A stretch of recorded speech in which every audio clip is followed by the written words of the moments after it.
Praise the Lord. സ്നേഹമുള്ളവരെ, റോമ 11:22 വിശുദ്ധ പൗലോസ്ലീഹ നമ്മോട് പറയുന്നു, ദൈവത്തിൻ്റെ കാരുണ്യവും കാഠിന്യവും നിൻ്റെ ശ്രദ്ധയിലിരിക്കട്ടെ. വീണവനോട് കാഠിന്യവും ദൈവത്തിൻ്റെ കൃപയിൽ നിലനിന്നാൽ നിന്നോട് കാരുണ്യവും അവിടുന്ന് കാണിക്കും, അല്ലെങ്കിൽ നീയും മുറിച്ച് നീക്കപ്പെടും.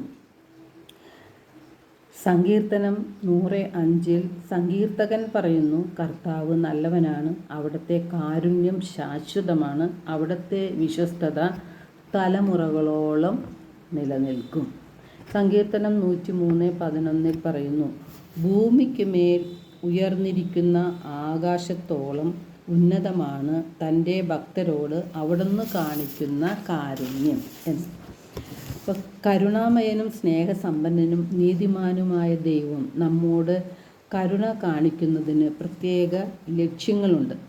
എന്തിനാണ് ദൈവം നമ്മോട് കരുണ കാണിക്കുന്നത്? അല്ലെങ്കിൽ ദൈവത്തിൻ്റെ ലക്ഷ്യം എന്താണ്? റോമ 2:4 വിശുദ്ധ പൗലോസ്ലീഹ നമ്മോട് ചോദിക്കുകയാണ്, അവിടുത്തെ നിസ്സീമമായ കരുണയും സഹിഷ്ണുതയും ക്ഷമയും നിസ്സാരമാക്കുകയാണോ ചെയ്യുന്നത്? നിന്നെ അനുതാപത്തിലേക്ക് നയിക്കുകയാണ് ദൈവത്തിൻ്റെ കരുണയുടെ ലക്ഷ്യമെന്ന് നീ അറിയുന്നില്ലേ? അപ്പം നാം ദൈവകൽപ്പനകൾ ലംഘിച്ചുകൊണ്ട് അഹങ്കാരത്തോടും ധിക്കാരത്തോടും കൂടെ ദൈവകൽപ്പനകളെ നിന്ദിച്ചുകൊണ്ട് ജീവിക്കുമ്പോൾ നമുക്ക് അനുതാപമോ എളിമയോ നമ്മുടെ ഹൃദയത്തിൽ ഉണ്ടായിരിക്കുകയില്ല. നമ്മുടെ ഹൃദയത്തിൽ അസൂയയും വാശിയും വൈരാഗ്യവും വിദ്വേഷവും പ്രതികാര ചിന്തകളും അഹങ്കാരവും ധിക്കാരവുമെല്ലാം നിറഞ്ഞു നിൽക്കും. പൂർവകാലങ്ങളിൽ പ്രവാചകന്മാർ വഴി വിവിധ ഘട്ടങ്ങളിലും വിവിധ രീതികളിലും ദൈവം നമ്മുടെ പിതാക്കന്മാരോട് സംസാരിച്ചിട്ടുണ്ട്. യേശയ്യ 1:19 യേശയ്യ പ്രവാചകനിലൂടെ കർത്താവ് അരുളി ചെയ്യുന്നു, അനുസരിക്കാൻ സന്നദ്ധമെങ്കിൽ നിങ്ങൾ ഐശ്വര്യം ആസ്വദിക്കും, അനുസരിക്കാതെ ധിക്കാരം തുടർന്നാൽ വാളിന് ഇരയായിത്തീരും. ജെറമിയ 4:14 കർത്താവ് അരുളി ചെയ്യുന്നുണ്ട്, നിന്റെ ഹൃദയത്തിൽ നിന്ന് ദുഷ്ടത കഴുകിക്കളയുക, എന്നാൽ നീ രക്ഷപ്പെടും. എത്ര നാളാണ് ഈ ദുഷ്ടഹൃദയവും ദുഷ്ടചിന്തകളും പേറി നീ നടക്കുക എന്ന്. ജോയേൽ പ്രവാചകൻ 2:13 കർത്താവ് അരുളി ചെയ്യുന്നു, നിങ്ങളുടെ ഹൃദയമാണ് വസ്ത്രമല്ല കീറേണ്ടതെന്ന്.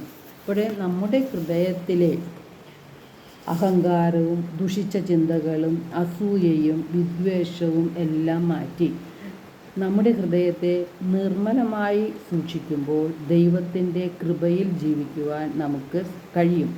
ദൈവത്തിൽ നിന്ന് അനുഗ്രഹവും ഐശ്വര്യവും അനുഭവിക്കുവാനും നമുക്ക് സാധിക്കും.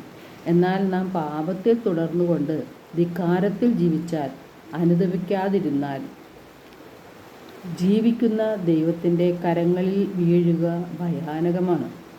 കാരണം കർത്താവിൽ കാരുണ്യവും അതോടൊപ്പം കാഠിന്യവുമുണ്ട്. അവയെക്കുറിച്ച് നാം ബോധ്യമുള്ളവരായി ജീവിക്കണം. എല്ലാവർക്കും ഒരു നല്ല ദിനം ആശംസിക്കുന്നു.